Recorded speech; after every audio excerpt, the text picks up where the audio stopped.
Wrestling fans, are you ready?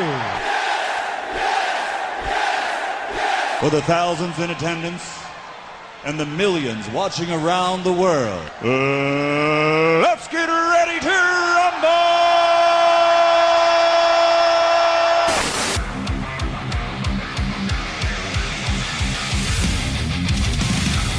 And now, please welcome at this time your hosts, Graham GSM Matthews and RJ Marceau. You're listening to the next era of wrestling radio.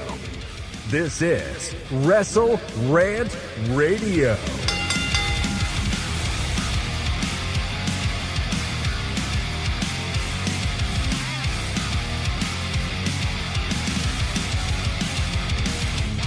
What is going on, you guys? WrestleRant Radio here today, September 18th, 2025. What a weekend of wrestling awaits us between WWE WrestlePalooza this Saturday night and AEW All Out earlier in the day. But before then, though, we got WrestleRant Radio here today for September 18th, like I said, 2025.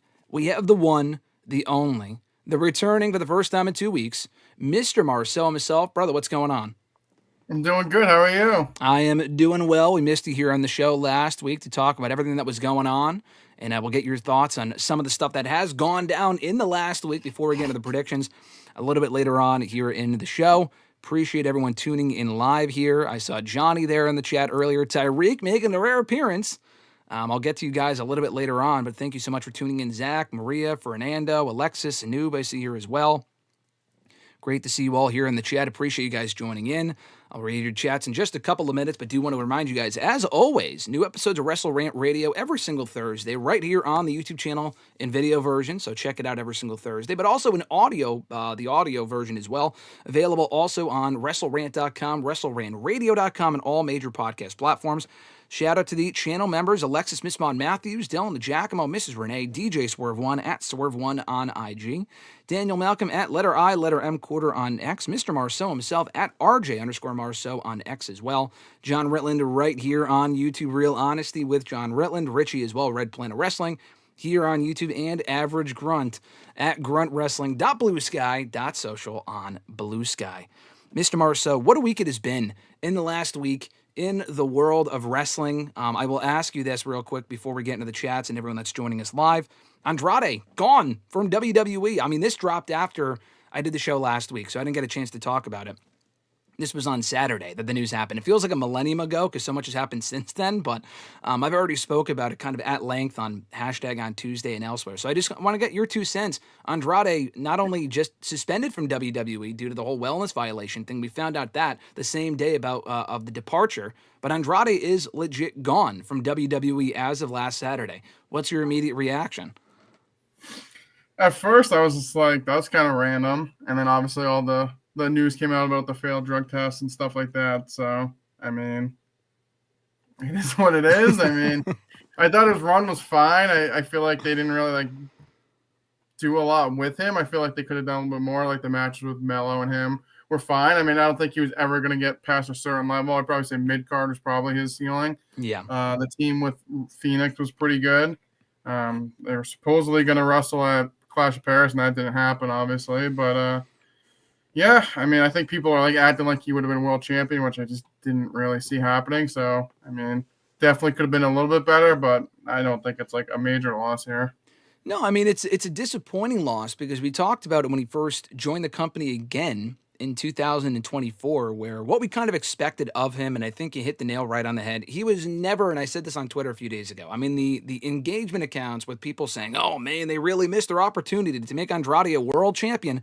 If you look at this roster, he was never going to be a world champion. And honestly, an argument could be made, and I may have felt differently 7 years ago when he first got called up from NXT, and we had high hopes for him, and he was one of your favorites in NXT. He was one of my favorites as well. We may have thought he could have been the next world champion. They were kind of looking for their next Latino star after Del Rio left, and Kalisto didn't really work out. They had Andrade, and they had him with Zelina Vega. That was a money pairing. They never reunited them after they broke up 5 years ago. They were both back in the company. Vega's been doing her own thing. She was Women's United States Champion, like Vega on her own. But it would have been nice to see them back together. They didn't do it. Andrade's promos are such that I just never really saw him at the world title level, at least at a permanent basis. I think mid-card was kind of his ceiling, or upper mid-card at the very least. The matches with Melo, like you said, were awesome, and I really do think they should have culminated with either him or probably Melo winning the United States Championship. Not Shinsuke Nakamura of all fucking people. What a complete waste of time that was. And they put the belt on him, and I know they're pushing people like Solo Sikoa who got to run with the championship. Sure, part of it does fall on the company. But I feel like we've had this conversation 3 times. I mean, he comes back to WWE, we have high hopes. He goes to AEW, we have high hopes. In WWE, the first time we had high hopes. In NXT, we had high hopes, and he was NXT champion at that point. But he wanted to quit. Before he became NXT champion, the guy wanted to quit back in late 2016. He has gone on record in confirming this. After a certain point, do you think, kind of going back to what you said earlier, I mean, yeah, the companies are part of the problem, the booking's part of the problem. Do you really think the problem just kind of largely lies with Andrade at the end of the day? I mean, yeah, I mean, like you said, I think the booking is one thing, but I mean, I'll pull a line from Vince McMahon. I don't know how great this is, but referring to the Warrior, he thinks thought he was like the God's greatest thing ever. Like, it seems like Andrade thought of himself a little bit more than the company did. Like, I think he's a great talent.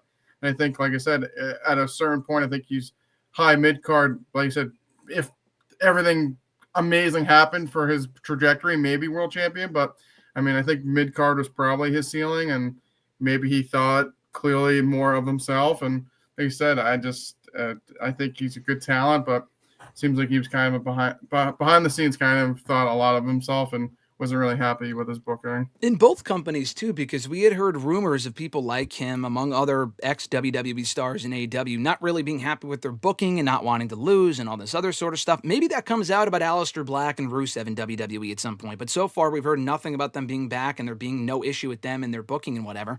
Andrade, it just seems like he's not going to be happy when it comes to bigger promotions and you have to lose to bigger stars. He puts on, as you call it, what's the great expression? Job boo-boo face? He has the boo-boo job face, yeah. Boo-boo job face, yeah. And the funny thing is, like, it's not as if they completely ruined him during this run. Like, they utilized him well during the Melo matches. That was a good use of him. He was in multiple Money in the Bank ladder matches. He was in the Rumble at least once or twice. He returned in the Rumble. The tag team with Phoenix was fucking awesome. I thought they made for a really great team. And were they going to win the championships? That's not confirmed. That's just hearsay. But they were at least going to challenge for the championships again. That has been confirmed. Probably a clash in Paris, and that's why the match with the Profits kind of came out of nowhere. But, I mean, at the end of the day, if this guy doesn't want to lose or he thinks higher of himself than he actually is, then bye-bye. Like, get out of here. And WWE, unless it's a round of releases, they don't release just anyone. Like, they like to hoard talent. They always have. If they are getting rid of you, and what I neglected to mention as well, I mean, I did mention the wellness policy and how we violated that. There's probably been other people who have been suspended for that in recent years, and we just don't know because they don't report it anymore. They don't announce it publicly. Not only that, but I don't know if this was tied to that. He had to be escorted out of the building, and then he reportedly didn't answer his phone for like multiple weeks. I mean, what are we working at McDonald's here or something? Just the guy doesn't want to show up to work. Like, how does that happen with a guy like Andrade in a major company like WWE? They just didn't tolerate it. They said, see you, bye. You're on your way out of here. And at that point, honestly, I can't really blame them for letting him go. Yeah, no, I mean, also I assume like once him and Charlotte got divorced, it probably didn't help. Sure. So I mean, I think that also probably is a factor as well. I mean, assuming if Charlotte they were still together, maybe had a little bit more pull and a little bit more leniency. But from there, I feel like maybe that also didn't help. But like you said, I mean, you're a professional. Even if things aren't going right, you should. I mean, management reaches out to you, you should probably answer the phone or call them back. Or that was crazy. And start ghosting people. So yeah, the whole situation just sounds like I said, I think he thought a lot more of himself than he really was, and the company was just like, we're not going to deal with this. Yeah, not even just politically with the Charlotte stuff. I'm just thinking in terms of when they got divorced, he may not even want to be there. Like, when he first came back, he probably just wanted to be with his wife because they had been married for a few years by that point, even dating back to when he first left the company in 2021. He probably just wanted to be on the road with her again and whatever. And then they got divorced earlier this year at the beginning of the year, right after Charlotte came back. They probably got divorced before that, I believe, but it came out in January that they got divorced. Like you said, definitely did not help his chances of doing well in WWE. And I mean, listen, bro, you got to pick up your phone. I mean, I'm sure he wasn't overly happy with the way he was being used, but to completely ghost them, I mean, come on, man. Like, we still need his side. We still need to hear his side of the story. Of course, there's always two sides, and then there's the truth. But like, if that wasn't true, don't you think he would have come out by now on social media and said these are bullshit? Like, a lot of people have done that, but instead he just said, "Thank you, WWE." Like, yeah, I see what you're doing there. Like, you definitely I feel like face yourself at the end. Yeah, exactly. So he's got that job boo-boo face on. And listen, at the end of the day, him coming back to WWE, I think, was worth a shot because the last time he was there, Vince McMahon was in charge. So the booking of Andrade did fall a lot on WWE. They could have done more with him. He was the former United States champion, but beyond that, for the 3 or 4 years he was on the main roster, wasn't as successful as he could have been. This time around, Triple H was in charge. And Triple H, really favored him in NXT, put the NXT championship on him, really pushed him there for a while before he got called up to the main roster. So there was reason to believe that he would do well enough this time to think that, okay, maybe he'll do better than he did last time. And he was only there a year and a half. Like, he only just came back a year and a half ago. My question to you here as we close down this part of the discussion, now the conversation turns to, will he go back to AEW? And my question to you is, one, do you think he should or will? And two, what is different? Like, at least with WWE, Triple H is in charge. What is different about?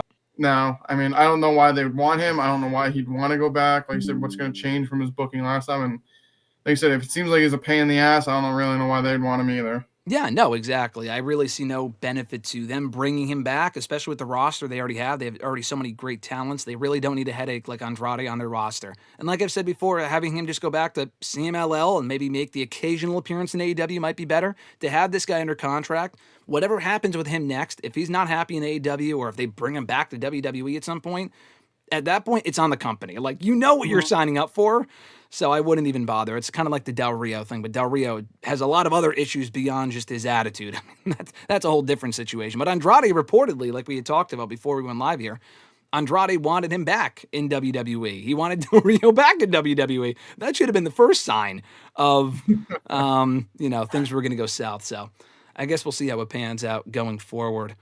Shout out to everyone here in the chat. Appreciate you guys joining in. Maria said we were actually going a little bit too easy on El Idolo. He had plenty of opportunities to be a huge star in WWE and AEW. He can't cut it, let's be honest.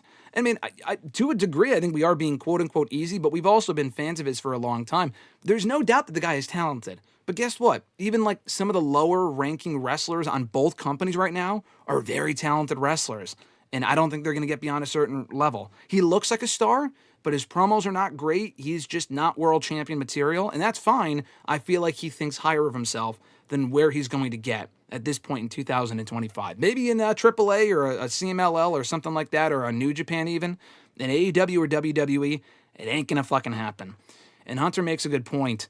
It definitely seems like he didn't want to be there, so he was just trying to get fired, in my opinion. Honestly, that's probably a factor. That's probably the same thing happened in AEW when Tony said, "Don't punch Sammy Guevara," and he did it anyway. Exactly. The writing was on the wall at that point, and they still brought him back to TV, to Collision in 2023, and then he still left anyway, like 6 months later, after that riveting rivalry with Rusev over CJ Perry and her managerial services. But I also agree, Maria, AEW shouldn't go anywhere near him. Grunt, what's going on, brother? He said, happy all-out week. Graham and RJ. Grunt, great to see you here in the chat. We will be talking all out here in just a few more minutes and predictions for the pay-per-view and some news going into the show as far as matches that have been announced and all this other sort of stuff. Hope you're enjoying the week, Grunt, and I hope you have a great time at the pay-per-view on Saturday because I know you're going to be there in attendance. Johnny asked this earlier, unrelated to all of that, but he asked our ranking of Cena versus Lesnar matches. They're having a match at WrestlePalooza this weekend, but they've had they've had 4 pay-per-view matches, but he only included 3. Backlash, 03. Extreme Rules 2012, and SummerSlam 2014. How would you rank those Cena versus Brock matches? I'm just going by the ones I remember the most. Yeah. SummerSlam, Extreme Rules, Backlash. Wow, okay. I mean, the SummerSlam one, I would go Extreme Rules 1 because that was like more of a match, but the squash was also amazing, so honestly, you can go either way. I don't really remember the Backlash match all that much. I would probably say the same thing, maybe switch Extreme Rules and SummerSlam. Tariq said earlier, Bobby Roode, exactly, no pop. I mean, just to be clear here, as Alexis said, he definitely got a pop, but they forgot to turn on the audio. So when they show him backstage and he's like acknowledging the crowd, it was super embarrassing and awkward because there was no fucking reaction. You couldn't even hear the fan in the building, like the fucking air conditioning. So they fucked up on that end, but it was cool to see Bobby Roode nonetheless. Good old glorious, Bobby Roode bringing me back to Black and Gold 2016. What were your thoughts, by the way, on the NXT Homecoming show on Tuesday? I know we talked about it before. It was nostalgia just right in my veins. It was great. Roar of the crowd was great. Got Tyler Breeze back on the show. You had a Tyler Breeze shirt once upon a time. Hey, listen, those Black and Gold days could not be touched. No, like I said, the nostalgia is straight in the veins. It was great. Absolutely. It was awesome. Very much enjoyed the show as well. Fernando said, yeah, poor Rude. Either nobody recognized them or they just didn't care. Yeah, like I said, it was not a crowd issue because I think they forgot to just turn on the audio. You would have heard at least two people. It's not like there was literally no there was no response. There was nothing. Like you couldn't hear people talking. There was nothing. So clearly, the audio just was not on. He also asked, favorite movies that you saw this past summer? Good question. Any movies that you've seen in the last couple of months that you enjoyed? I did see some movies this summer, but the only one I can think of that I can remember at the top of my head is Elio. That's like the only new movie I can think of at the top of my head. So I did not see it at the time, and I told you I did not see it. I think I just saw they uploaded it to Disney Plus, though, like yesterday. So I might finally watch it, and I'll give you my 2 cents. Yeah, I saw Lilo and Stitch. Lilo and Stitch. And did you not, correct me if I'm wrong, did you see Superman or no? No, I didn't see Superman. Okay, all right. Superman was good. That was a great movie. But, Lilo and Stitch I also enjoyed. And Fernando asked, I'll ask your thoughts about this as well because you were not here last week. Are you going to Saudi Mania, RJ? He asked. He's already packed his bags. I literally already got the plane ticket ready. I'm going to go ship myself all right off to Riyadh. I can't wait. So last week it was announced. I already talked about it, so I'll just get your thoughts on it really. But WWE WrestleMania 43 headed to Saudi Arabia coming up in 2027. Riyadh specifically, of course. That exciting press conference made it official on Friday, so it has been since made official. It was just a rumor when I talked about it last week. And now there's all these rumblings about like, we're going to get Shawn Michaels out of retirement, who has to have double knee replacement surgery, so that's obviously not fucking happening, nor should it. Stone Cold Steve Austin, they can entice him to come back. The Rock and Roman, of course, is an obvious attraction. Fucking kill me now. And The Undertaker, probably above all of that, could be back in the ring for Saudi Mania. That sweet Saudi payday. What are your thoughts? What are your 2 cents? I can't wait for all of it. Rock Austin 4. It's going to be great. Undertaker back in the ring. It's going to be great. Love it all. Oh, God. It's bad.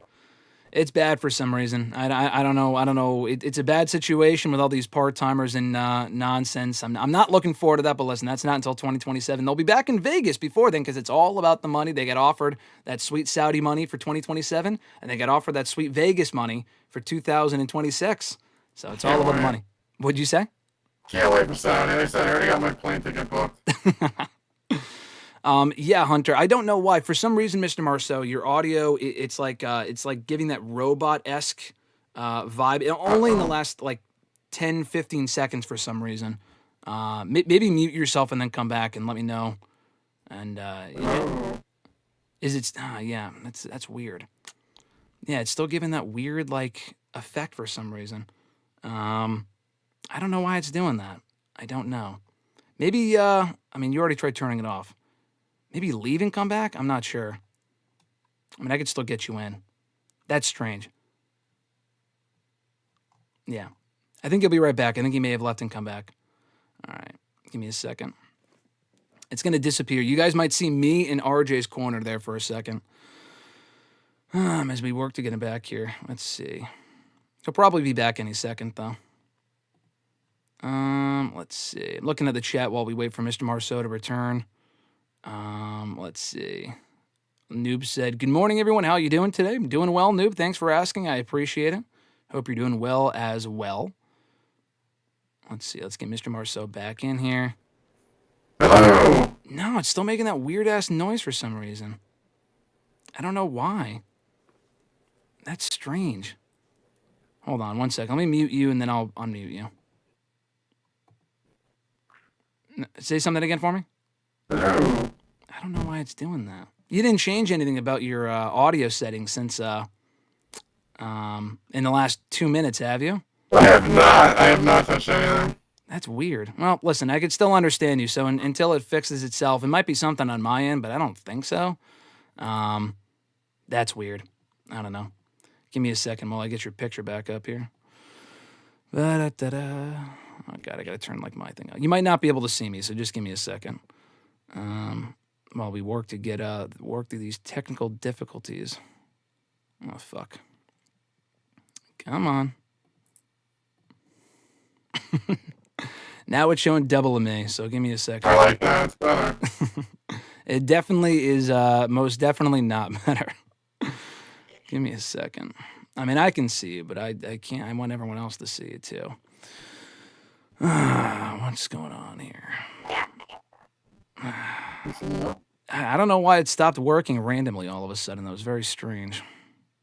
No, well, that's just me. We don't want just me. And nope, that's still just me. I prefer when just you. I'm sure. All right, give me a second, guys. I'm just working through some technical difficulties here for some reason. Mr. Marceau's audio, hopefully it fixes itself. It might be something on my end, like I said, because he left and came back, so it might be something on my end. And it's coming through my computer, so that's why it sounds like that. Give me a second. This is live television here. Turn my camera off. Hold on. I'll stop that. Come back here. Come on. Boom. Oh, fuck. Hold on. What'd you say? So this is brutal. It is brutal. Give me a sec. Boom. All right. I got you back for now. All right. We got Mr. Marceau back. I got myself back on here, so it's not showing double of me. Honestly, that was my bigger issue. I really don't want to show double of me here. At least we got Mr. Marceau back on screen. If it sounds like a robot voice for right now, I don't know what to tell you because it's nothing on his end because he left and came back, so it might be something on my end. Let me pull back up the chat here, so just give me one sec. Grunt said, can't stick around for long. Got to start heading out for the weekend. Look forward to talking about my experience next week. Yeah, exactly, Maria. Live streaming. That's what it comes down to. And RJ Vader. He does sound like, honestly, you do sound like Darth Vader. So that's honestly not bad company to be in. But Grunt, hope you enjoy the weekend. Hope we hear back from you next week here on the show about your all-out experience, which we will get to right now. Predictions for the pay-per-view coming up this weekend. Starting with the pre-show. I haven't seen a match like this in quite some time. It's an 8-woman all-star tag team match, and the all-out. Yeah, I know it's a novelty. It's going to be a tornado tailgate brawl featuring Harley Cameron, Mina Shirakawa, Queen Aminata, and Willow Nightingale taking on Megan Bayne, Penelope Ford, and the Triangle Madness's Julie Hart in Sky Blue. A match with all of 0 stakes, by the way. So it is what it is. But this is on the pre-show. They've since added more matches to the pre-show. I think it was like Daniel Garcia and Katsuyori Shibata and the Ops against the Workhorsemen. Those matches don't really matter. This was the only one I wrote down. Who do you think goes over here, the babyface team or the heel team? I know, like I said, you're all excited for this 8-woman tag team match that we've never seen before in this company. I guess my question is, what's a tornado tailgate brawl? No disqualification tag team match, I guess. Okay. I'm a big fan of Mina Melons, and I like Queen Aminata, so I'm going to go with the babyface team. All right, he's going to go with the babyface team. All right, we'll have, we'll say Harley Cameron, Mina Shirakawa, Queen Aminata, and Willow Nightingale go over. I mean, like I said, it's a match that does not matter at all. At least until they introduce the AEW Women's Tag Team titles for the women, which is coming, by the way. He has confirmed that. Tony Khan has confirmed. I know you can't wait, but I can't wait for that. But yeah, I have Harley Cameron's team going over as well. Let me try something real quick before I go forward with the predictions. I'm gonna leave the StreamYard thing, Mr. Marceau, real quick, and then come back. I'm going to see if it's something on my end. If it doesn't work, we'll just keep on going on. So just give me 1 second. And for you guys, I don't think the stream will be interrupted. So just give me 1 second here. See if this works. You see Mr. Marceau there, but the picture's frozen. Let's see. Enter studio. All right. I am back. Would you mind saying something for me, Mr. Marceau? Hello. No, it's still making that weird noise for some reason, but whatever. It is what it is. Let me just fix the let me just fix the camera thing for a second, then I'll get back to it. Hold on. All right. It's worth the shot. All right, so next match here on the show, we got Hurt Syndicate taking on Ricochet in the Gates of Agony. The Hurt Syndicate have been dominant all year, reportedly. They don't really want to lose to anyone. They lost their AEW World Tag Team Championships back at Forbidden Door without being pinned in that Triple Threat Tag Team matchup. So I would assume they could take the loss here. I would hope so to give Ricochet and Gates of Agony a win. I'm going to say Ricochet and Gates of Agony win this match, but I could see Hurt Syndicate going over. So who do you have going over in this match? Hurt Syndicate. They have a no job clause in their contracts. They're winning this match. You think they've been Ricochet clean and we just move on? Yes. All right. Eddie Kingston making his grand return. They announced it ahead of time. I don't really know why. I know they want to get more eyes on the pay-per-view and for people to purchase the pay-per-view. I get that. Also available on HBO Max, of course, as well. I would have just kept it a surprise. I would have rather had Big Bill issue an open challenge. Maybe people expect Chris Jericho to come out, the Learning Trees return or whatever, and then Eddie Kingston comes out instead. I have no fucking clue why they just announced this. Very random, considering Eddie Kingston's been gone for a year and a half. Eddie Kingston's got to win here, right? I mean, having him be brought back and lose would be pretty fucking stupid. I like Bill, but this is a must-win situation for Eddie Kingston, right? Yeah, Eddie Kingston wins. I don't really know why this is on the main card, but Eddie Kingston. I agree. Brodito, Young Bucks, Jet Speed, Don Callis family, represented by Josh Alexander and Hechicero, 4-way tag team ladder match for the AEW World Tag Team titles. They just made this match official. Literally last night, all three teams qualified on one episode of Dynamite, and there you go. They've done triple threats and 4-ways for the tag titles in the last 2 or 3 pay-per-views.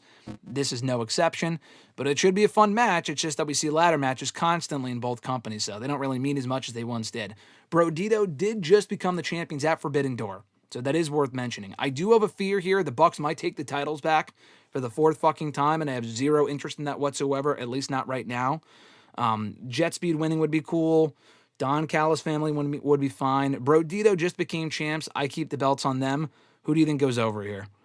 I would say the Brodito just won the belts. Why would you just take them right off them? So I'm going to go with them. Yeah, no, I agree with that as well. Mercedes Moné, Riho, AEW TBS Championship. Riho, the first ever AEW TBS champion, or the first ever AEW Women's World Champion, making her grand return to AEW for the first time since the summer of 2024, taking on 9 belts Moné for the title. Moné is mere weeks away from breaking Jade Cargill's record as the longest reigning TBS champion of all time. Does Mercedes break the record and retain here, or does Riho take the title? She beats Riho to keep the belt. You don't want Riho as champion? Come on. I could care less. They dust her off once a year to get a title shot. As soon as she loses, she disappears from television. We probably won't see her again until 2026 at some point later on in the year. But I agree. I think Mercedes Moné walks out, still TBS champion. 3-way. I have no idea why this is a 3-way match, but it should be a good match. It is Kazuchika Okada, Konosuke Takeshita, and Mascara Dorada, who I have no idea why is in the match. I know he qualified last night with a win over Beast Mortos, who never wins anything. Dorada's probably only in this match to eat the loss. Okay, at that point, just do Takeshita and Okada. Whatever, we'll probably get that at some other point. But the match should still be good. This is for the AEW, I wrote down International Championships. It's for the AEW Unified Championship, specifically. So does Okada retain here? One of their many millions of titles, Mr. Marceau. Does Okada retain? Does Takeshita take it? We know Dorada's not winning. So is it Takeshita or Okada? I mean, like you said, I can't believe you don't know why it's a 3-way. Why win that thing? I have no idea. I'm going to Takeshita. I mean, Okada, to me, does nothing. I think you put the belt on Takeshita here and get a rematch on the line. Yeah. Yeah. Okay. So you got Takeshita taking the championship and we get a rematch. I do, yeah. Sorry, Okada. No more. All right. So Dorada, does he take the pinfall loss and that's what sets up Yes. Okada for a rematch? Okay. That makes sense. And new stipulation unlocked for this pay-per-view. Mark Briscoe got to choose the stipulation for his match with MJF on this show. They did not, unfortunately, because Average Grunt wanted a dog collar match, and I think that would have made a lot of sense because MJF has history in that stipulation, as does Mark Briscoe against FTR. They did not go with the dog collar match. They are having, and I quote, a tables and thumbtacks match. No idea how that's any different than any street fight this company has ever done, or a lights out match, or whatever the fuck. I really don't understand what the point of the stipulation is. But whatever. I think it'll be a fun match regardless. Does MJF beat Briscoe here? Or does Mark Briscoe walk away with the win? Who do you think goes over? MJF needs to win more, so I would say MJF. I'll say MJF wins here. I don't think the feud's over after this. I think if they do a dog collar match, I could see MJF losing that to Mark Briscoe. MJF has to win here, though. I like Mark Briscoe, but MJF is a bigger star. They want to get him back to the main event, picture, because he still does have an opportunity in his back pocket of the AEW World Championship. He did challenge Adam Page at Forbidden Door and lost. I think he lost clean to Adam Page on that show. But he is still owed an opportunity at that title after winning the Casino Gauntlet, and you have to announce it ahead of time now, whatever. So, I think he wins here, and we maybe get a rematch at some point after that. Four-way match for the AEW Women's World Championship. Toni Storm, Jamie Hayter.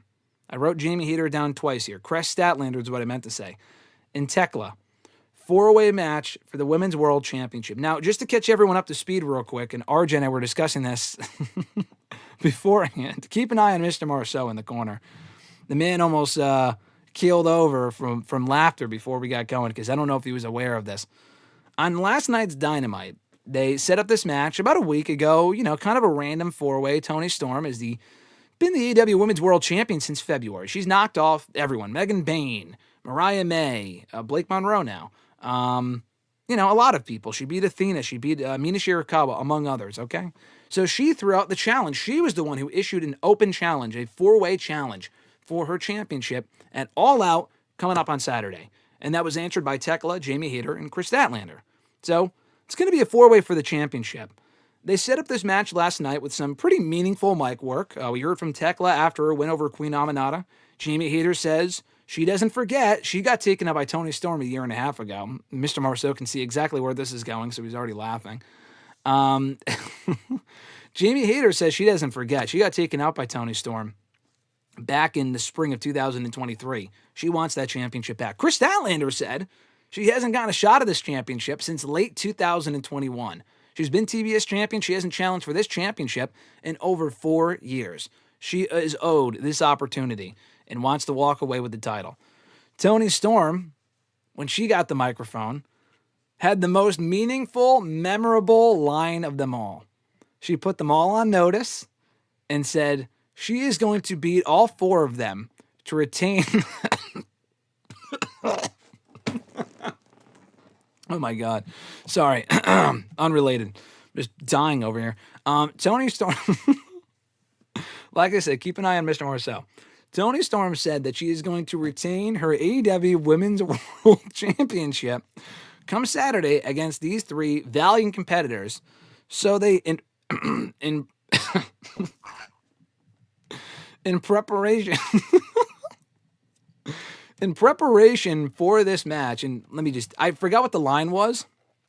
Let me just double check, sorry. I forgot what she said exactly. I just have to see. I did see here that Ricochet said in an unrelated note that WWE's prices are so high at the moment that Ricochet said, and I quote, that their ticket prices are cheaper, so their shows are more affordable, which means that you can bring families to the show. So, Mr. Marceau, I know you were looking to come to AEW at some point in the next couple of months. Their tickets are cheaper than WWE's. You can bring the whole family for a nice record low price, okay? So if you want to bring little Timmy, I know you have nephews and nieces, make sure you bring them to the show. But anyway, back to what Toni Storm said. Toni Storm said, and I quote, "Going into this match on Sunday, I will beat all three of you to retain my championship. So you guys, to prepare for this match, better trim your bushes, bitches, and I will retain my title." Now, if you missed that, let me just backtrack real quick. In case your families are in attendance for the show, because the tickets are nice and low, the ticket prices are nice and low for AEW. So hopefully you have your nieces and nephews ready to bring them to that good old-fashioned, wholesome American pastime AEW wrestling. Toni Storm said, and I quote, "I will retain my championship this upcoming Saturday against Tekla, Chris Statlander, and Jamie Hayter, of course. So you three better trim it." So you three better trim your bushes, bitches. Come all out this upcoming Saturday. So that is the line from the great old Toni Storm, and she promises to walk out as champion. I'm going to go Toni Storm here, even though these three women, and it's coming from her mouth, not mine, that they, by that point, will have trimmed their bushes, bitches, that they will not have walked out the champion. A lot of people are picking Chris Statlander here. I'm going to go Toni Storm because she's been champion for so long. I think she should be pinned 1-on-1 for the title. But I could see Chris Statlander walking out champion. But I will stick with Toni Storm. Mr. Marceau, it looks like you've recovered. Who do you got walking out here? The AEW Women's. I mean, after that quote, I think I gotta go Toni Storm. Holy shit, that's amazing. I mean, I honestly, at the end of the day, I see Mercedes beating her for the belt. To beat 10 belts, Monet. So, I think she should beat Toni to revenge that loss. And hopefully, maybe this time she shaves her bush, or maybe she didn't the last time. That's why she lost. That's why she lost. She didn't shave her bush. So maybe next time she'll shave her bush, and then she'll be 10 freshly shaved bush Monet. Oh, man. Yes, 10 belts, freshly shaved bush Monet, indeed. As Maria said, the Death Riders are going to help Stat win the title. That's what a lot of people are predicting. I would do that 1-on-1. I would not do that in a 4-way, but I could certainly see it happening. And Hunter said, I think the Toni gimmick has been overplayed with the innuendos. No, of course not. Listen, she talked about people shaving their bush on Wednesday's Dynamite. We haven't gone far enough. I mean, she's talked about that. I mean, surely you saw the clip from Forbidden Door when they were 69ing each other. It was fucking, it was all in, not Forbidden Door. Mercedes and Toni, they were whatever. I'm not even going to get into it. This is a PG show, but PG no longer, I suppose. But again, like I said, you could bring your families to the show. That's what Ricochet said. Nice old, good old family-friendly entertainment. There you go, Maria. It's important that us ladies trim the bushes, you know? They don't know. Exactly. Toni Storm is just giving us a PSA in the trimming of bushes. But anyway, Darby Allin, Jon Moxley, coffin match. How do we move on from that? I think Jon Moxley wins here. I think it would be great if Darby Allin won. I don't think they're slowing down this Death Riders bullshit anytime soon. They just added Daniel Garcia last week. I talked about it last week here on the show. I know you were so pumped, Mr. Marceau. That's actually why you missed the show last week. You were just so excited over Daniel Garcia joining the fucking Death Riders that you were like, listen, I can't come on today. I'm still so excited over this. So I think Jon Moxley wins here, but I would prefer a Darby Allin victory. So who you got going over in this matchup? Yeah, I think it's Moxley. Basically just add a new member. Makes sense. Moxley wins here. Yep, I got Moxley going over as well. Adam Copeland and Christian Cage. First time tag teaming in Toronto. I think, maybe not ever, but I think in the last 25 years. They said it's been a long time. They're going to be teaming up here against FTR in what should be a great match. Nothing on the line. I don't think there needs to be. I thought the promos last night on Dynamite were honestly great. That was one of the better parts of the show. So for that alone, to answer Maria's comment from earlier, it was indeed a September to remember because of that. But yeah, I think Adam Copeland and Christian are going to win here. They're in their hometown of Toronto. I mean, they just reunited. They won their first match back against the Patriarchy Forbidden Door. I think they win here and start building their case for a shot at the AEW World Tag Team titles. So what say you, Mr. Marceau? FTR goes over to kind of keep the feud alive, or Christian Cage and Adam Copeland? I think Cope and Edge gotta go over, or Cope and Christian gotta go over, right? I mean, it makes sense. They're probably the first time teaming in Toronto since their debut match for WWE, so I guess we'll see. Yeah, I guess we'll see. It is, their first time in Toronto and AEW anyway. Probably since, those early WWE days when they were teaming 25 years ago. So I would have them go over. FTR wins. They're going to get massive heel heat for it, and I think that's fine. But I think Adam Copeland and Christian Cage go over in that one. Then we get to the main event, Adam Page and Kyle Fletcher. I wrote down here for the AEW TNT title. That's not accurate. Kyle Fletcher is the TNT champion. His championship is not on the line. It is not a title for title match, which should tell you who is going over here, that being Adam Page. This is for the AEW World Championship. It was also said that if anyone from the Don Callis family, a group that Fletcher is a part of, if anyone from the Don Callis family gets involved, that he will be stripped of the TNT title. So I don't see that happening. Hopefully he can cheat maybe. I don't think he's going to win, but maybe he won't have them get involved, but he'll attempt to cheat on his own. Either way, Adam Page just became champion in July. He's not going to lose it here to Kyle Fletcher. The original report was, per Fightful, that it was actually supposed to be fucking Wardlow in the spot. It was supposed to be Wardlow before he got hurt in his first night back. The guy's on the shelf. That is just so astronomically bad, I can't even put it into words. Lapdog, who was here a couple of weeks ago, I wish he was here today so we could discuss how stupid that idea would have been because Wardlow has not wrestled a match in 2 years, so why the fuck would he have gotten a shot at the championship? Also, why when he come back, why would he get a title match just to lose? No, exactly. He would have had, maybe one squash match or something, and then immediately get a title shot and then lose that too. That would have been so terrible. I know putting your TNT champion in the ring with the world champion and having him lose isn't also ideal, but the match should be better, and it makes more sense because Fletcher has more momentum. So I think regardless, Adam Page is still going to be the AEW World Champion. Adam Page wins that little while. That's probably the easiest one on the card. Yeah, no, easily the most predictable. I'm not even sure if this closes. I could see them closing with Copeland and Christian versus FTR, but without anything on the line in that match, I think they should close with Adam Page and Kyle Fletcher for the AEW World Championship. So that is All Out coming up on Saturday afternoon. A lot of matches on that card. Should be a great show. And that will be followed by WWE WrestlePalooza. Let me see, actually. Hunter said, Fightful retracted their report and said Wardlow wasn't supposed to face Hangman at All Out, but on a future pay-per-view. Okay, I mean, that would have made more sense. If it was at All Out, that would have been absolutely fucking stupid. But the thing is, honestly, even if they attempted to build up Wardlow, the idea that even if it wasn't at All Out, if they had brought back Wardlow and then given him a few wins over the fucking, I don't know, JD Drake and the Wingmen and people like that, who cares? Like, if he had challenged for the championship at, maybe not All Out, but let's say Wrestle Dream or Full Gear, he still would have lost. He wasn't beating Adam Page. And then where do you go with him after that?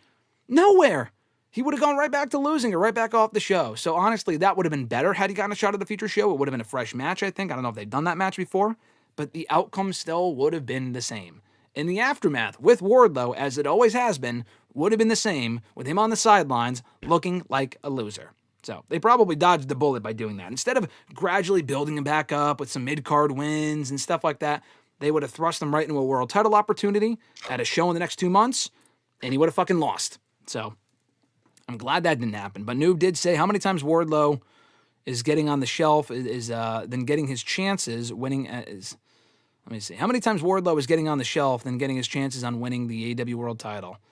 Yeah, I mean, he's been hurt, but honestly, a few different times, there have been plenty of times, honestly, where Wardlow's been off the show, but not because he's been hurt. He's been off the show because they didn't have anything for him creatively. So he has been hurt twice now, but he's been there for 6 years, and he's only been hurt twice to my knowledge. So a lot of it falls on the booking, but the guy's also, at this point, seemingly made of glass. And honestly, the thing is, when you're not on TV, when they're not booking Wardlow to wrestle, and they just have him doing nothing, when he is on TV, he is more injury-prone because your body's not used to wrestling. So honestly, it kind of does go back to the booking. If he was wrestling consistently in the company, maybe he wouldn't have fucking tore his rotator cuff or whatever it was at All In or Forbidden Door a couple of weeks ago. So just my 2 cents. But we'll close out here with predictions for WWE WrestlePalooza coming up on Saturday. Their ESPN debut. I know I'm rocking the Peacock sweatshirt here, but the Peacock era is over, at least for the main roster PLEs. It's on to ESPN now. We have the Usos taking on the Vision, Braun Breaker and Bronson Reed in a regular old tag team match. Now, it is worth noting before we get to our predictions, I got an email about this yesterday. Maybe you can enlighten me as to what the fuck this is. WWE has announced that this match is sponsored by Aries. And I saw that and thinking, is Austin Aries back? Like, what is that about? But this match will be the first ever EMF-friendly match, and there will be a LifeTune Zone Max on each ring post. And they said the most advanced EMF protection for large spaces. LifeTune Zone Max neutralizes radiation, so I guess it's radiation related, across expansive areas like living rooms, bedrooms, and shared workspaces. Do you have any idea what the fuck that means or what that's about? Is this about, like, are they going to wear suntan lotion or something? What the fuck's going on? I have no idea what you just said. I have no idea.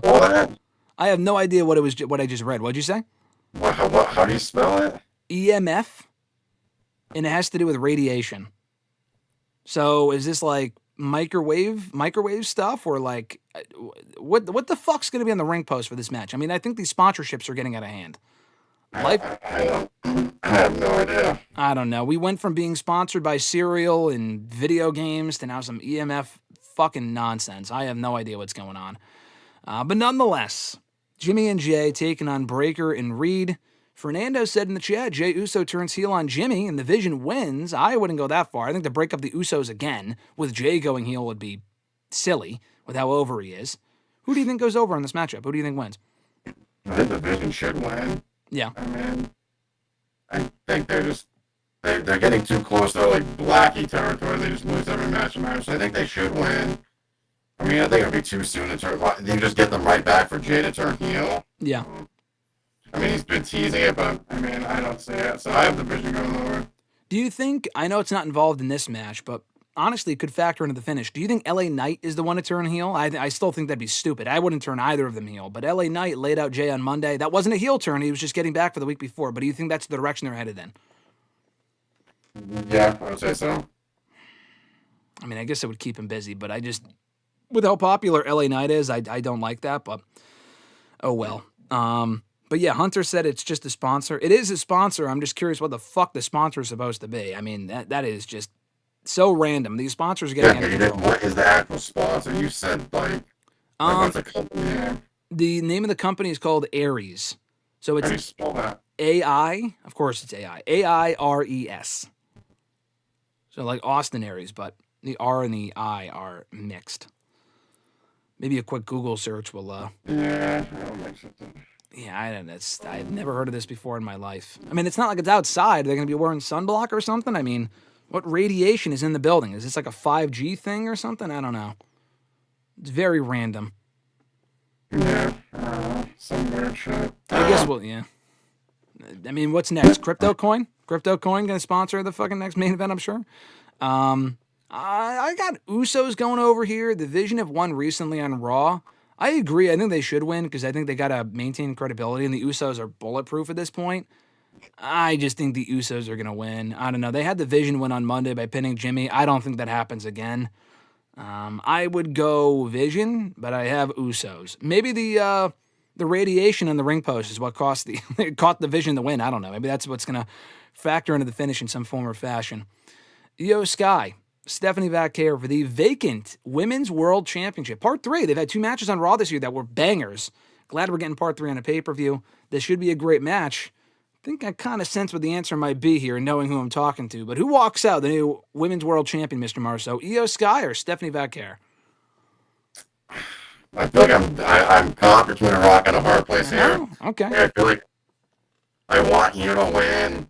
I feel like Stephanie may win. I just feel like if Io wins, they already have like the Asuka feud kind of already built in there. Yeah. But if she loses, and because of Asuka, they can just do her and Rhea versus Asuka and Zayn. Then what do you do with Vaquer? Like there really isn't any other heels for her to face right now that are credible. I'm gonna say Io wins. Io wins, okay. Io wins. All right. I think Io Sky wins as well. Does she win with an assist from Asuka and Kairi or win on her own? She wants to win on her own, but do they get involved anyway? I think she wins. They get involved, but like she doesn't know it. Okay. I could see that. I say she wins on her own. I mean, I could see interference, inadvertent interference. I would hope not because there are other matches where had interference. I would just have it be a clean finish. But it would protect Stephanie, though, if there was interference from Asuka and or Kairi Sane. So I could see that happening. But regardless, I do agree with you. I would put the belt back on Io. We've said this before. I have changed my mind a little bit. I still do. Here we go. I think all roads still lead to Rhea Ripley getting the belt from Io. I think Rhea will finally beat Io, but not a crown jewel. Not a crown jewel. Rhea has to be a crown jewel, but I think honestly what they've done now is set up that tag team match for a crown jewel. Now, it's not a women's world title match, but it would keep the belt on Io for more than fucking 2 or 3 weeks. Maybe it's Survivor Series, we can revisit this. I think it's Io and Rhea versus the Kabuki Warriors in Australia. Stephanie wouldn't be on the show, but it's too soon for Stephanie. I think Stephanie's awesome. I think she will hold that championship at some point, but you can have her work her way up through like the IC title maybe. She doesn't have to win the belt right now. She is already over, but she can win it from Rhea at WrestleMania. I've said that before. Or Io Sky. Maybe they run this back at WrestleMania. Probably not. I wouldn't mind that at all. But I think Io Sky here walks out the 2-time Women's World Champion, and Mr. Marceau will rejoice. before she loses it to Rhea Ripley at some point soon. Yes. But not a Crown Jewel. I have changed my mind on that. If they just do Rhea versus Io at Crown Jewel and Rhea wins, then I don't fucking know. That would just be way too rushed, but hopefully not. Last 3 matches here. Cody Rhodes, Drew McIntyre, WWE Championship on the line. Cody Rhodes returned on SmackDown last week. They made the match official for this pay-per-view. I don't think this is the end of the road for this feud. Cody just came back, so, I mean, why would you cut it short this soon? I think having either guy win clean here would be weird. If Drew won, I wouldn't complain at all. I don't think he does. I think they have some sort of a DQ where Cody, like, barely beats him with a roll-up or some shit. I'm going to say Cody Rhodes retains the championship. I'm just kind of unsure with how it happens. So, what are you thinking, Mr. Marceau? Rhodes or McIntyre? I have Cody winning. Similar to what you said, I feel like Drew just beats the snot out of Cody. Cody last chances him, and you said, I don't know if it's a roll-up or kind of just like maybe Drew's playing with his food too much and Cody beats him, but I think Cody leaves the belt. All right, yeah, I think Cody walks out with the championship as well. Probably some screwy finish, but you know, I think he walks out with the championship regardless. Noob said Io Sky's winning on her own, clean. I don't care if Asuka and Kairi interfere. Have Adam Pearce ban Asuka and Kairi. Yeah, I would like to see that. I would like a clean finish, but I just see Asuka and Kairi getting involved, or at least Asuka, to further the feud of those involved. And Fernando said Io Hogan. Don't you dare call Io Sky Io Oh my goodness, here we go. That is not, we're not talking Becky Balea here. We're not talking Rhea Maivia. We're talking Io Sky, who seems to lose a lot more than she wins, to be fair. She should win here and take the championship. If Stephanie wins, does she become Stephanie Hogan? I mean, come on. It is definitely not Io Hogan, at least not yet. We're far from that point, and I don't think we'll ever get to that point anyway. CM Punk and AJ Lee versus Seth Rollins and Becky Lynch, mixed tag team action. This feels like, to me, the biggest attraction on the show, that being AJ Lee's first match in over a decade. Big match here. I think, I'm not going to say what I think. I'm going to throw it to you first. Punk and AJ or Rollins and Becky, Mr. Marceau? I feel like this one's so tough. I feel like it seems like AJ Punk win. That's like an easy, like, haha, they won. Yeah. But then, like, I also have, like, a feeling that, like, Becky and Seth could win. This one's hard. I'll go chalk AJ Punk win. Okay. I have something in my mind that's saying Rollins and Becky win, but I'm going to go chalk just AJ Punk win. I feel like you got to give it to Punk and AJ. I mean, Punk lost at Clash and Castle. He did win at SummerSlam, but immediately lost to Rollins. He lost to Mania. You know, he didn't qualify for Money in the Bank. He's got to get one over on Rollins, and he's not taking the belt from him here. That might be where they're headed ultimately, but it's not happening here. I think, honestly, not only do Punk and AJ win, I think AJ pins Becky or forces her to tap out or whatever, and that's how you set up AJ and Becky one-on-one, which is what they should do, because that would be a fun match and a fun feud with just them on their own for the Women's Intercontinental Championship, and that'd be a great attraction for Crown Jewel or Survivor Series or whatever. So, yeah, I'm going to go Punk and AJ too. I feel like that's the happy ending that people are looking for, and Rollins and Becky can sure, take the loss. They won't be damaged in defeat here. And then Fernando said with Cody and Drew, he's going double DQ. Maybe. I wouldn't mind. I mean, it's not the main event, so I don't think it will be the main event, so that would be fine. It just kind of depends on how they do it. If it's just like a double count out, people will be pissed. But if it's a cool execution where like they beat the shit out of each other and they fall through like the stage or some shit, maybe people won't mind as much. But we get to the main event, John Cena and Brock Lesnar, 1-on-1 for the first time in a decade. They're running it back here, like it's 2003 all over again, like it's 2012 or 2014. This honestly is the most unpredictable match on the entire show because we're here in John Cena's retirement tour. Brock just came back, his first match in over 2 years in SummerSlam 2023. It's a tough one to predict, but for me, I feel like it's an obvious choice. You got to have Mr. Marceau go first and give his prediction. So, who you got going over, brother? My goodness. This one is tough. The problem is I just feel like we don't know how long Brock, like, is this just a Brock comeback one-off? Yeah. Not, like, I know Brock. I'm not saying that confidently, but, I mean, I think he's going to be back more than just this. I mean, obviously Cena's theoretically done at the end of the year. Yeah, I'm just going to go Brock. I think, I know Cena's just lost, too. I'm gonna go Brock. I don't know. I feel Brock's gonna win. Like I said, I don't think it's a one-off. Cena's done in December allegedly, but I'm gonna go Brock. Yeah, I got Brock going over too. I also had the feeling that this is not a one-off, that they will have at least another match, and I fucking hate that. I mean, listen, there could be worse people that Cena could be paired up with, I guess, in terms of like quality of opponents. But he only has, as he said on Monday, like 6 appearances left, and there's like 2 Raws, a Saturday night's main event, and then 3 pay-per-views. Crown Jewel, no, 2 actually. Beyond this one, I think it's 5 appearances. It's Crown Jewel, Survivor Series, 2 Raws, and then Saturday night's main event. And then WrestlePalooza is 6. So I think it is only 6 appearances unless they add another one. But Fernando said, Cena wins. Come on, guys. Listen, I would like a Cena win, and then we just move on.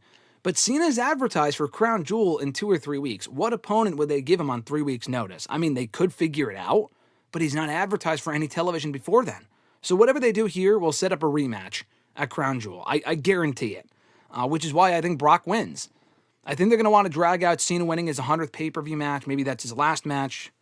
I mean, it's actually, his last match is not on pay-per-view, so it would have to be in the next couple of months between now and Survivor Series. I think Brock wins somehow. I think he is back. I don't know who he works with after Cena, but I don't think they would just bring back Brock just to work with Cena and then he's gone. I mean, he might disappear for a bit, but I think Brock's like back, you know? I mean, I don't think they would risk bringing him back for the whole PR stuff just to be like, oh yeah, just a one-off. Like, he's probably just back for good, but yeah, I'm not super confident in that, but I'll go Brock Lesnar. I mean, I would rather they not waste his upcoming appearances on rematches. But isn't it also interesting, though, they're not billing this match as they did with Punk, as they did with Orton? This is another old rival for Cena. But is it not odd that they haven't said in the billing for this match, this is the final time ever with Cena and Brock? I think that's on purpose because they're going to run it back after this. Yeah, no, I mean, I think, like I said, I think Brock wins. Maybe Cena gets his win back somewhere down the line, or like I said, maybe at either Crown Jewel or Survivor Series, but I mean, I just don't know. I just have a thought in my head that Brock wins here. I like Cena. I think some of his appearances lately, they've been blowing those. Like see him in Springfield, but like came out and just chit chat, like yeah, a waste of an appearance, you ask me. So no, I mean I like Cena, but I think it's gotta be Brock. Yeah, I think it's gonna be Brock. I think Brock. Oh, okay. Well, Hunter said in the chat that no, they have said it's the final time. Vic said it on SmackDown, I believe.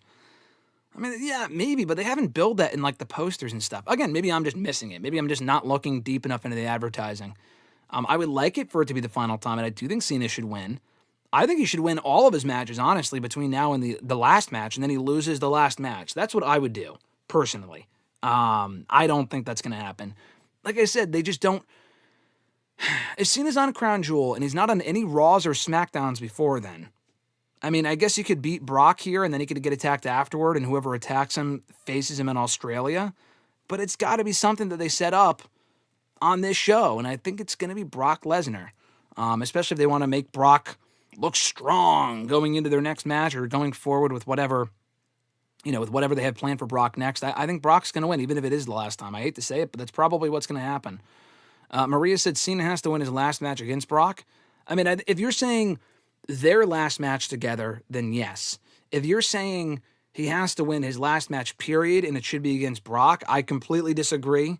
I'm not saying that Cena should lose or win against Brock in his last match ever. I'm saying Cena's last match should not be against Brock Lesnar. I feel like that'd be a fucking waste of Cena's last match. I'd rather have it be someone new, in my opinion, like a Gunther or honestly almost anyone else but Brock. I just would not be a fan of that personally at all. Hunter thinks, I don't think they're going to run this back. I think Brock leaves after this match until the Rumble. All right. I mean, I wouldn't mind that, but I see Cena losing and then they run it back in Australia. Cena's advertised for Australia in 3 weeks. I just don't know how they set up whatever match is in that show if he's not on TV before then. Maybe someone calls him out, but I don't know. And then Hunter also said if Cena wins, he gets his 100th PLE win. I think Cena beats Brock for that accomplishment. Yeah, but they could always do that at Crown Jewel or Survivor Series. It doesn't have to be on the show. I wish it would be. I don't think it is. I've got Brock. Mr. Marceau's got Brock. Last thing for you, Mr. Marceau. Fernando said earlier, what chance do we give Becky taking a GTS on Saturday? I think it's next to none. I would love if that happened, like Corbin style at the end of days. I don't think that happens, though. What about you? I don't think it's going to happen. I think that'd be sick, but, especially it would be a nice comeuppance moment after Becky beat the shit out of him and slapped him, but no. If that happens, then maybe, what if Rollins gives AJ the curb stomp? Yeah, I don't know. I just feel like that's too... Too risque for ESPN?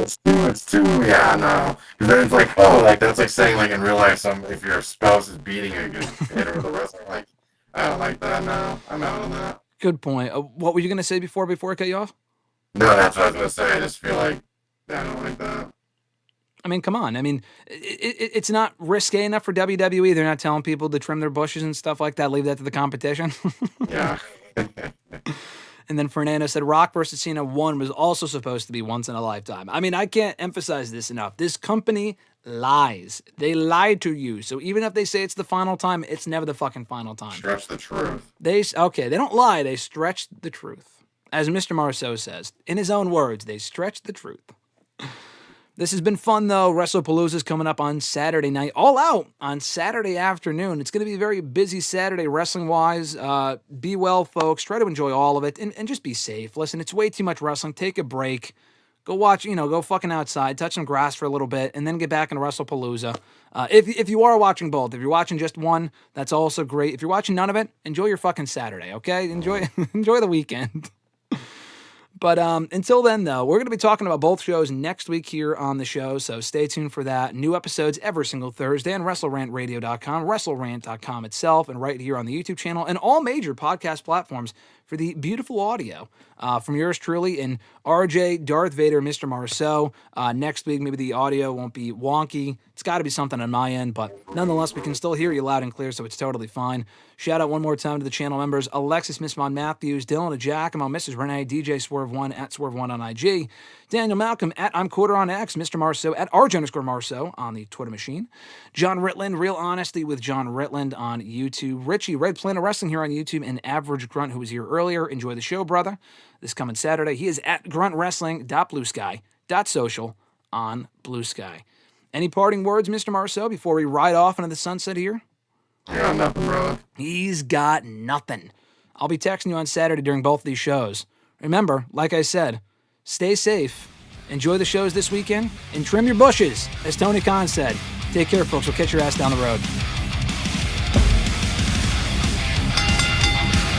Join Graham, GSM Matthews, and RJ Marceau every Thursday as they run down their weekly wrestling rants, offer expert analysis, host exclusive interviews, and more.